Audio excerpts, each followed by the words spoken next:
Jean-Baptiste, bonjour. Bonjour Julienne. Bienvenue. Merci beaucoup. On a un petit rituel pour commencer nos interviews. Est-ce que tu es prêt? Oui. Interview Jean-Baptiste, bienvenue à toi. Merci. L'idée, c'est d'en connaître un petit peu plus sur toi et sur ton parcours professionnel depuis les arts. Est-ce que tu peux nous dire, dans les grandes lignes, un petit peu ce que tu as fait depuis ta sortie de l'école? Oui, bien sûr. Alors moi, je suis un Guetzard de la LI 212, donc sorti de l'école en 2015. Sorti de l'école, je suis directement parti sur une entreprise à l'étranger, une expérience à l'étranger, pardon, parce que c'était obligatoire à l'époque, je pense que ça l'est toujours aujourd'hui, le stage au moins passer un mois à l'étranger, et j'avais voulu combiner ça avec mon stage de fin d'études en me disant, en faisant 6 mois, je serais tranquille de ce point de vue-là. Et j'ai eu une opportunité superbe en étant au centre de Metz en 3e année, où on m'a envoyé faire mon stage de fin d'études aux États-Unis. Une super opportunité, les hôtels payés, voitures de fonction, enfin super pour un jeune ingénieur qui, première expérience un peu vraiment dans le monde du travail, c'était très très confortable. Et donc j'ai fait 6 mois chez Forestia aux États-Unis, dans l'état du Mississippi. Donc pour situer, c'est proche du golfe du Mexique, il fait chaud, il fait humide et c'est relativement pauvre comme état. Et donc j'ai commencé mon expatriation en fait à ce moment-là.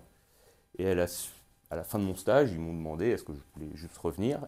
Et je leur ai dit que oui, j'étais quand même intéressé pour rester un petit peu plus longtemps. Parce qu'en fait, en 6 mois, tu t'aperçois que tu commences à peine en fait à comprendre la culture et les gens avec lesquels tu as travaillé pendant ton stage. Et donc je suis revenu sous la forme d'un VIE, parce que l'expatriation, surtout dans des pays comme les États-Unis, tu ne peux pas vraiment venir comme bon te semble. C'est pas l'Europe, donc il faut qu'il y ait des gens qui sponsorisent ton visa. Bon, ça peut être un peu fastidieux.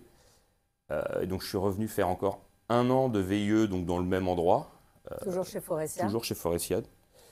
Et à l'issue de mon VIE, ils m'ont proposé soit de continuer sur le format VIE, parce que tu peux avoir jusqu'à 2 ans. Mais ailleurs dans le monde, parce que les États-Unis, étant les États-Unis, ils ont mis une règle un petit peu spécifique, où tu ne peux faire qu'1 an, voire 1 an et demi, sous condition, et tu ne pourras pas faire les 2 ans. Ils m'ont demandé est-ce que tu vas aller quelque part d'autre en Europe. Et puis moi, je leur ai dit que je préférais être embauché, puis arrêter le format VIE, parce que bon, c'est intéressant pour commencer, mais on n'est pas salarié, on n'est pas vraiment partie, on ne fait pas vraiment partie de l'entreprise, c'est-à-dire que nos salaires, ils n'augmentent pas, ça reste quand même indexé par les décrets du gouvernement français, dépendant du pays dans lequel on est. Donc j'avais dit que je voulais être employé et ils m'ont offert un poste en Italie. Donc là, encore une fois... Donc toujours chez Forestia, mais en Italie? Toujours chez Forestia, en Italie, dans une autre branche du groupe. Et là, je me suis dit, banco, Italie, en plus c'était pas loin de Rome. Moi j'ai vu vacances. Eux, ils m'ont offert travail, moi j'ai vu vacances. Et donc je suis parti en Italie pendant 2 ans, donc entre 2017 et 2018. Et ce qui m'avait surpris, c'est que j'étais aux États-Unis, j'avais bien vu les différences avec l'Europe, mais je me disais, en revenant en Italie, c'est les voisins de la France, c'est quasiment comme rentrer à la maison. Et quelle ne fut pas ma surprise de voir que non, pas du tout. Quand tu parles de différence, c'est à quel niveau? Déjà, différence, alors avec les États-Unis, c'était très net parce qu'ils ont, par rapport aux pays européens où on a développé un système social, où on a comme une vision de la société, où il y a une sorte d'entraide qu'il faut mettre en place pour se soutenir. Aux États-Unis, non, c'est chacun pour soi, et puis c'est du malthusianisme bête et méchant. Si tu contribues pas, tu peux bien mourir sur le bas-côté, ça choquera personne. Alors qu'en Europe, on n'est pas trop comme ça. Et donc je me disais, rentrer en Italie, ça va être quasiment la même chose que la France. Et en fait, non, j'ai découvert que nos voisins sont très, très, très différents de ce qu'on peut bien penser. Parce qu'après 2 ans en Italie, j'y étais, mais en fait, je m'y plais pas tant que ça. Alors c'est super, hein, il y a les plages, il y a les montagnes. Je ne vais pas faire l'apologie de la nourriture italienne, tout le monde sait que ça reste quand même assez incroyable. Mais j'avais vraiment j'ai eu un clash en fait sur l'état d'esprit avec les Italiens. C'est-à-dire qu'il y avait des valeurs du côté américain qui m'avaient bien plu, notamment ce qu'ils appellent l'accountability, donc être responsable de ton périmètre. De ton périmètre, exact. Et je trouvais que ça, il y avait peu en Italie. Alors c'était l'Italie du Sud, il faut resituer, tout n'est pas pareil en Italie. L'Italie du Nord est très différente, mais moi j'étais dans les parties un peu industrielles de l'Italie. Et il y avait un climat qui m'a profondément déplu, juste parce qu'on laissait faire des gens sur des choses que je trouvais absolument inacceptables. Et bon, au bout d'1 an et demi, la frustration m'a légèrement gagné et j'ai rappelé les États-Unis en leur disant écoutez, si vous avez un poste pour moi, je suis prêt à revenir. Et donc, ni une ni deux, ils m'ont offert un poste dans le Kentucky, qui est un peu plus haut, c'est là où ils font le Bourbon. Donc là, pareil, je me suis dit cool, banco, il y a un truc intéressant encore à faire là-bas.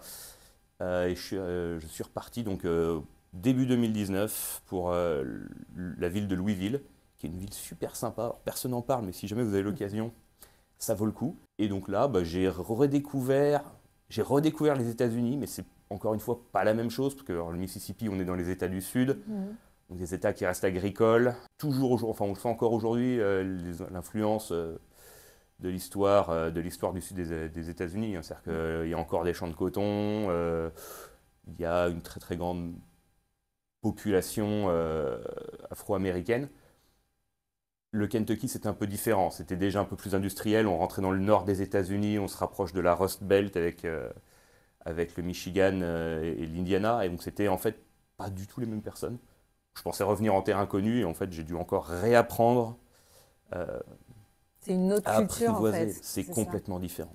Si quelqu'un pense que les Américains, c'est juste un peuple, non. À mon avis, on peut en dénombrer 7 différents dans l'étendue immense que sont les États-Unis.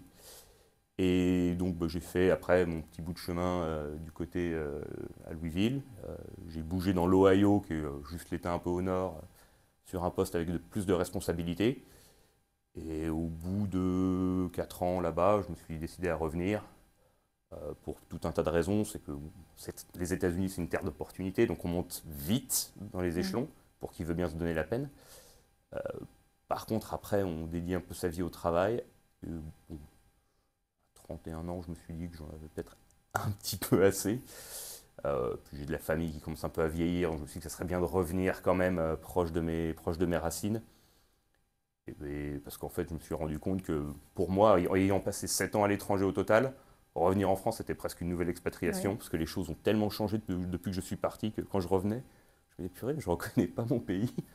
Donc j'ai décidé de revenir sur un poste lié à l'hydrogène dans la mobilité, donc, qui est un sujet en plus qui me tient moi à cœur. Et donc aujourd'hui, je suis directeur des opérations logistiques de la branche hydrogène chez Faurecia. Quel conseil tu pourrais donner à des jeunes diplômés ou pas, qui souhaiteraient justement avoir une carrière à l'international? Moi, je dirais, pour mettre un pied à l'étrier, le plus dur quand tu veux aller à l'international, c'est de trouver cette opportunité pour y aller. On ne le propose pas à tout le monde. Et en fait, pour ça, nous, en France, on a ce programme qui est quand même incroyable, qui est le volontariat international à l'étranger, le VIE. Et ça permet vraiment de se mettre en situation pendant 2 ans, d'y aller et de montrer aux entreprises, pour celles qui ne veulent pas donner une chance directement, de dire écoutez, moi j'ai déjà fait, j'ai déjà eu à me remettre en question, à m'adapter à des règles de vie un peu différentes. Et je pense que c'est déjà une bonne manière de commencer. Donc saisir l'opportunité qui te permet d'aller à l'étranger et notamment ce programme VIE. Quoi d'autre comme conseil? Alors tout dépend où on veut aller. Si on veut aller en Europe, c'est un peu plus simple, on va dire, d'aller dans un autre pays parce qu'on a des frontières qui sont quand même relativement ouvertes. En règle générale, plus le pays dans lequel vous voulez aller est riche, plus c'est simple d'y aller. Je pense notamment à la Suisse qui cherche des ingénieurs et donc aujourd'hui ils viennent chercher beaucoup de Français aux frontières. Hein. Donc on a beaucoup de frontaliers au niveau de l'Alsace, au niveau du territoire de Belfort, le Doubs, le Jura, enfin tout ça, il y a beaucoup de gens qui vont en Suisse. Si vous voulez aller en Italie, ça va être déjà plus compliqué parce qu'il faut déjà avoir un travail pour qu'ils acceptent de vous faire immigrer. C'est-à-dire que pour vous faire les papiers qui vont vous donner donc l'équivalent de votre sécurité sociale, ce qu'ils appellent le codice fiscale, il faut déjà prouver que vous avez un contrat de travail signé. L'Italie, c'est un pays qui a quand même beaucoup de chômage. Donc trouver un travail, sachant qu'eux-mêmes favorisent quand même énormément les gens du cru, c'est déjà un peu plus compliqué.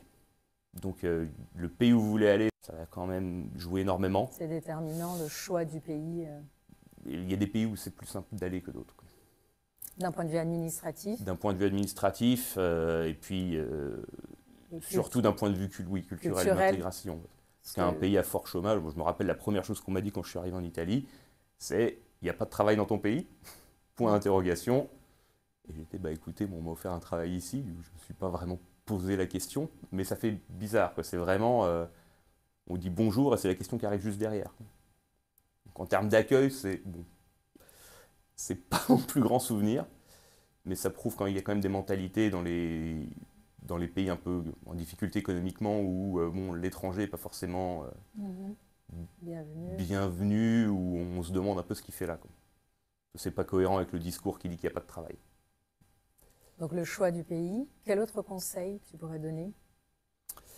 Alors, ce que je donnerais aussi comme conseil, c'est qu'il faut s'assurer que quand on part, on n'a pas d'obligation envers sa famille, envers ses proches. C'est-à-dire que si on commence à voir qu'il y a des proches, alors que ce soit les grands-parents, les oncles, les tantes, bref, qui peuvent être en difficulté, moi j'ai eu beaucoup de collègues qui étaient expatriés comme moi, qui ont manqué des événements importants, parfois un peu graves, parfois malheureux, et ça a toujours été très dur pour eux, quoi. C'est dur de se dire que bah, voilà, j'étais aux États-Unis, j'avais un collègue français dans mon usine qui a perdu sa grand-mère, donc on était au boulot, il m'appelle, il me dit bon écoute là ça va pas, j'ai perdu ma grand-mère, il faut peut-être que je retourne en France, et le temps qu'ils prennent la décision de rentrer ou pas, elle était déjà partie, et ça l'a beaucoup affecté, parce que lui il était parti en disant bon, on se reverra, et bah non, et ça l'avait énormément peiné. C'est aujourd'hui quand même quelque chose où je dirais il faut faire attention, quoi. Partir c'est bien, mais on part, quoi. C'est pas non plus anodin, on peut pas juste se dire bah, je reviens quand je veux. Ou alors, il ne faut pas partir trop loin. Oui, c'est ça. Ça dépend de la distance du pays d'expatriation. Bah, ou même où vous êtes dans le pays. Parce que imaginons que vous deviez être quelque part avec 48 heures. Bah, si vous n'êtes pas à côté d'un aéroport, si vous n'êtes pas à côté d'une grande gare, bah, tout de suite, ça rend les choses un peu compliquées, quoi. Et toi, qu'est-ce que tu as appris de ces expatriations, de toutes ces expériences dans ces différents pays? Comment ça enrichit ton poste aujourd'hui et ta carrière? Eh bien, parce qu'on réapprend tout. On réapprend vraiment tout, toutes les manières de faire, les manières de se comporter, les manières même de réfléchir. Parce qu'encore une fois, on arrive toujours avec nos petits a priori, parce qu'on a toujours été formaté plus ou moins à penser dans une certaine direction. Et moi, aux États-Unis, c'est vrai que je me rappelais que j'avais été très, très choqué de voir des gens qui en fait, pensaient pas forcément sur le long terme. C'est-à-dire que ma première expérience dans le Mississippi, si vous voyez, le système fiscal américain fait qu'à la fin de l'année, il regarde combien vous avez payé d'impôts, puis si vous avez payé trop, il vous redonne un peu d'argent. Et chez nous, ça crée des périodes d'absentéisme, parce que les gens se disaient « cool, j'ai pas besoin d'aller au travail cette semaine, parce que je viens d'avoir de l'argent que j'avais pas prévu de recevoir ». Donc c'était des gens qui, bon, roulaient pas non plus sur l'or, et au lieu de se dire « cool, je vais les mettre sur le côté, comme un Français, où je vais épargner un petit peu mes deniers », ils disaient « bah non, je vais juste pas bosser. Et je vais garder ma situation telle qu'elle, je ne vais pas l'améliorer, je ne vais pas me mettre à l'abri. » Alors qu'aux États-Unis, Dieu sait qu'il faut se mettre à l'abri. Et j'avais trouvé ça absolument surréaliste. Ils avaient même appelé ça la grippe des taxes. Et ça revient, donc tout le monde a la grippe, plus personne ne vient. D'accord, donc le fait de s'adapter à ces formes de pensée et de fonctionner différentes. Exactement. Ça, c'est quelque chose qui a été pour toi un apport par rapport à ces expériences? Bah, ça a été un apport dans la mesure où, en prenant des postes de management, on est amené à avoir dans des équipes des gens aux aspirations très très différentes. Et en fait, on est déjà un petit peu préparé à se dire bon, bah écoute, on ne pense pas du tout pareil. Je suis pas forcément d'accord avec la manière dont tu raisonnes, mais je ne la juge pas pour autant. Et je l'accepte telle qu'elle est. Et on va juste travailler autour de tes contraintes et faire en sorte que, quelque part, notre coopération marche et que l'équipe ne soit pas affectée. Parce que j'ai supposé que tu allais réfléchir d'une certaine manière. Là-dessus, ça a beaucoup changé mon approche. Qu'avant, j'avais un peu l'impression, peut-être un peu de manière un peu prétentieuse, que je comprenais ce que voulaient les gens. Aujourd'hui, j'ai la certitude que je ne comprends pas et je leur demande vraiment quelles sont leurs attentes pour ensuite, moi, pouvoir me caler. Pour t'adapter. Exactement, ça offre une flexibilité.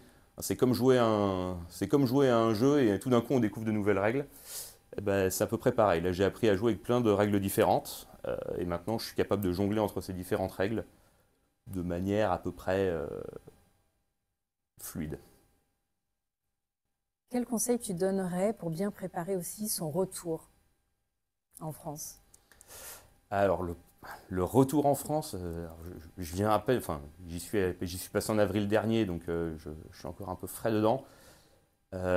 C'est exactement de le vivre comme une expatriation. C'est de se dire, je vais dans un nouvel endroit, parce qu'après 4 ans aux États-Unis, je reviens en France, et il y a des moments où je ne veux pas dire que j'hallucine, mais j'ai des petits chocs, j'ai un choc culturel avec ma propre culture, ce qui est quand même assez intéressant.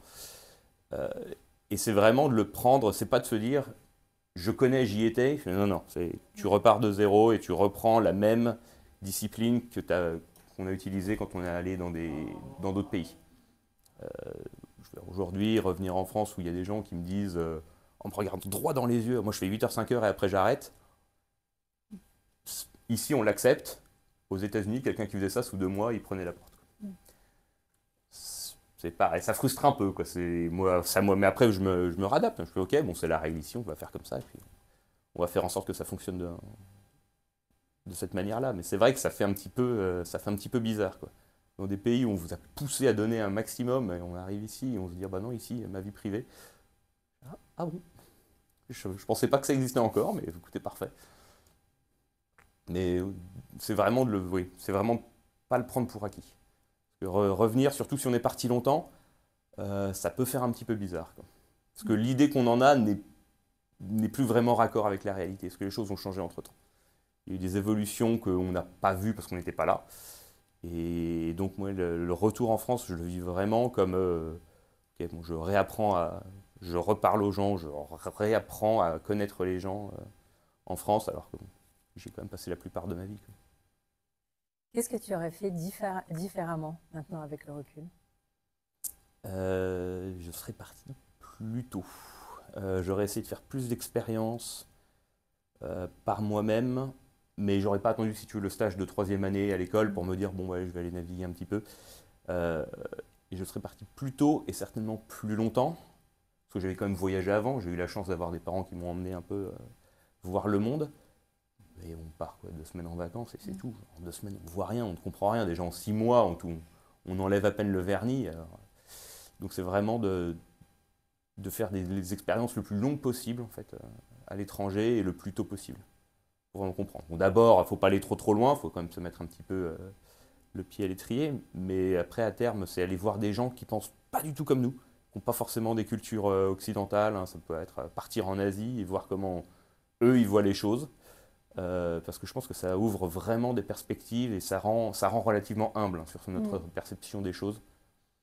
Et je pense que ça, aujourd'hui, dans le monde de l'entreprise, l'humilité, c'est une valeur qui est vraiment, vraiment forte, surtout si on prend des responsabilités, parce qu'en tant que manager, il faut quand même bien se dire que bon, on a des process qui sont de plus en plus compliqués. On a des entreprises qui demandent de plus en plus de faire de plus en plus avec de moins en moins de ressources. Donc il y a un moment, il faut savoir dire, bah, ça je ne sais pas faire, ou parce que les gens qui disent oui tout le temps, c'est très bien, mais en général, ils entraînent leurs équipes dans leur chute, et ce n'est pas quelque chose qu'on veut voir. En tant que manager, ce n'est pas vraiment le but. Le but, c'est de développer l'équipe, faire que les gens soient relativement heureux, se disent, bon, bah, je viens au boulot le matin, j'ai pas l'impression que je vais faire mon chemin de croix, potentiellement je vais apprendre quelque chose. Ça, je pense que sans humilité, rien de tout ça n'est possible. On a, au niveau du pôle carrière, on a lancé un questionnaire l'année dernière auprès de tous les sociétaires pour connaître un petit peu quelles sont leurs situations actuelles, leurs enjeux, leurs attentes vis-à-vis du pôle carrière. Comment est-ce qu'on peut leur apporter une qualité de service qui soit ciblée en fonction de leurs besoins. Et dans les résultats, on a vu apparaître que pour les jeunes diplômés, l'expatriation, c'est vraiment un enjeu qui est important pour eux, à plus de 25%. Et donc, du coup, on t'a sollicité aussi pour pouvoir organiser un webinaire. Est-ce que tu peux nous en dire un petit peu? Oui, donc du coup, on va faire un webinaire le 19 mars. Donc le lien peut être trouvé sur le site de la SOS, hein, dans les ressources carrières. Ça s'appelle Réussir son expatriation. Et je vais détailler un peu plus en détail toutes les choses que j'ai dû faire moi quand j'ai fait mes expatriations, pour un peu survoler le sujet. Et pour réussir à bien s'intégrer, parce qu'il y a, encore une fois, moi j'en parle en tant que j'étais jeune célibataire, pour moi c'était simple de bouger. J'ai eu beaucoup de collègues qui ont bougé avec femmes et enfants. Les contraintes ne sont pas les mêmes. Il y a des choses, on va dire, plus vous vieillissez, plus c'est compliqué de bouger. Et donc on pourra aller un peu plus en détail sur ces sujets-là.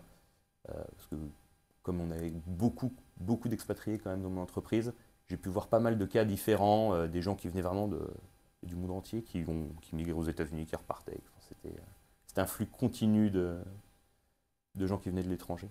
C'était assez intéressant à voir et ils avaient tous des contraintes assez différentes. Donc tu pourras partager toutes ces expériences, ils pourront aussi te poser leurs questions. Ah, évidemment.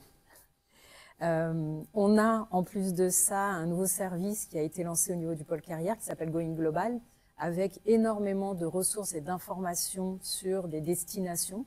Donc tu disais tout à l'heure que c'est important de se préparer, de bien choisir le pays. Going Global, là vous pouvez retrouver aussi l'accès sur le site de la SOS. Ça vous permet d'aller identifier des pays et de voir quelles sont justement les différences culturelles, d'aller voir quelles sont les entreprises qui recrutent, d'avoir accès à des offres d'emploi aussi, au job board du pays et d'avoir accès à des offres d'emploi. Donc ça, c'est un service qui est accessible 24 heures sur 24 sur le site de la SOS. Et ça pourra venir aussi en complément de ton webinaire. Oui, en plus je l'ai regardé moi personnellement pour les pays que je connaissais et c'est vraiment ce qu'il faut faire. Enfin, ça décrit vraiment bien ce qu'il faut faire, quoi. Donc c'est vraiment une bonne ressource, je pense, pour qui veut se préparer ou juste pour comprendre toutes les formalités administratives qu'il va falloir faire, parce qu'on ne va pas mentir, il y en a beaucoup. Que ce soit les voyages à l'ambassade ou les interviews avec des gens qui clairement voient passer des demandeurs de visa toute la journée, donc ils ne sont pas forcément très sympathiques.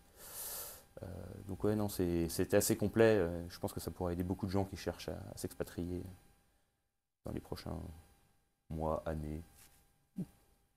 Jean-Baptiste, un grand merci. Merci pour toutes tes réponses franches, sans langue de bois. Et ça donne le ton aussi du webinaire qui aura lieu le 19 mars. Et pour que chaque gazard qui a envie de s'expatrier, qui a même l'idée de s'expatrier, puisse te poser ces questions. Merci beaucoup à toi. Merci de m'avoir reçu. Je t'en prie.